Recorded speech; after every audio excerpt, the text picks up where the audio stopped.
Hi, my name is Closser Peart, and I'm a member of Grace Logan Square, and I wanted to offer a reflection from the book of Genesis. So if you'd like to read along with me, I'll read it first. This is Genesis 8, verses 1 through 5. But God remembered Noah and all the wild animals and all the domestic animals that were with him in the ark. And God made a wind blow over the earth, and the waters subsided. The fountains of the deep and the windows of the heaven were closed. The rain from the heavens was restrained, and the waters gradually receded from the earth. At the end of 150 days, the waters had abated. And in the 7th month, on the 17th day of the month, the ark came to rest on the mountains of Ararat. The waters continued to abate until the 10th month. In the 10th month, on the 1st day of the month, the tops of the mountains appeared. So, enough time has passed that I feel like I can now admit that when this crisis first started, I thought everyone was taking it way too seriously. When things started canceling and grocery stores started running out of toilet paper, I thought, they do this whenever the forecast says it's going to snow, too. And when the storm of the century turns out to be just a little sprinkle of rain, we all move on with our lives and everyone feels a little silly for overreacting. Of course, there came a point in this crisis where I realized that this time they might be right to be worried.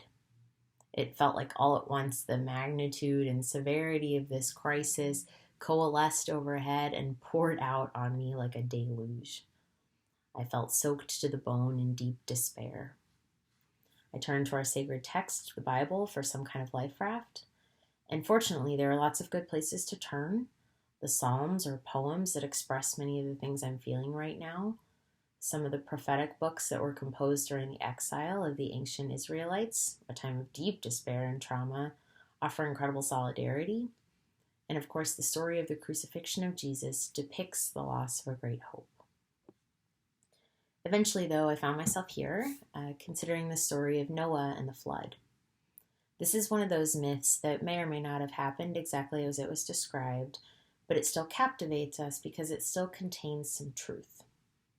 We're all familiar with the story itself.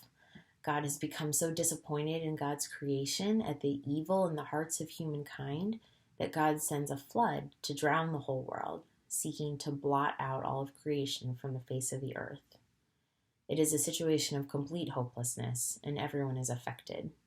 Only the righteous Noah and his family and a collection of paired animals are spared, and they may escape with their lives, but they sure lose everything else. God tells Noah what is coming, tells him to build an ark, a giant boat, in preparation. On the day when it starts raining, Noah and his family and all the animals enter the ark 2 by 2, seal it up, and wait. Sealed up here in my own home, I can't help but feel the parallels.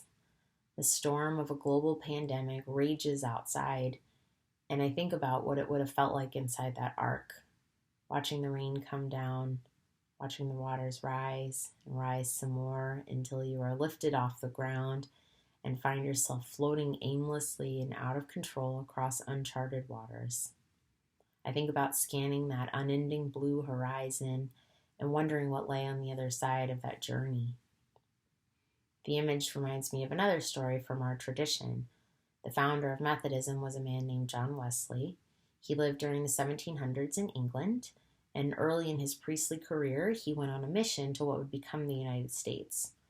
Crossing the Atlantic Ocean in a ship, at one point there was a terrible storm. Everyone was scared, and Wesley himself, who was a deeply faithful man, found himself just as terrified as everyone else. But he noticed one group of people who weren't scared at all. In fact, they were calmly gathered in the hull of the ship singing hymns together. They were a group called the Moravians, and Wesley was impressed and envious of their deep faith and the deep calm that it gave them in the storm. I've been thinking about the Moravians a lot these days, about a people so confident in their faith that even a near-death experience didn't faze them. I can't say I've weathered this storm with quite that much assurance. Sometimes the devastation and bleakness of this moment are overwhelming, and I find myself blankly staring at my phone as a way to escape. But even though I wouldn't consider myself much of a Moravian, What I am confident about is that God is worthy of that assurance. In the story of Noah and the flood, eventually God stops the rain. The ark lands on the solid ground of a mountain top, and the waters recede. Noah sends out a dove, and it comes back with an olive branch, a souvenir that proves the existence of a land beyond the waters.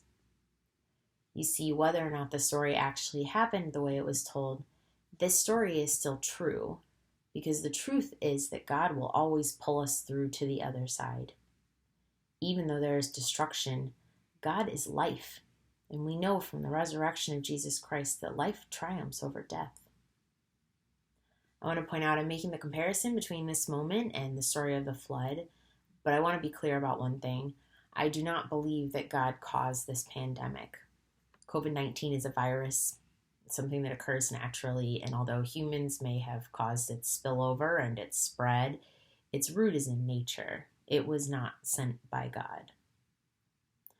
But regardless of why this happened, here we are in this ocean of uncharted water right now, scanning the storm of terrifying headlines that fill the horizon for an other side that we still can't see. And yet, God is here with us. I know this because I still see life among us in this moment of darkness. I see God in the kindness of strangers staying home to protect the vulnerable, in the aid packages and fundraisers of people trying to support each other. And I see God in the brave medical staff who keep returning to work to do what they always do, try to care for us and heal us. The flood was not the end of humanity's story then, and this crisis is not the end of our story now. God is with us, and God is the life that triumphs over death. So think of the Moravians. Have peace, take heart, and take care.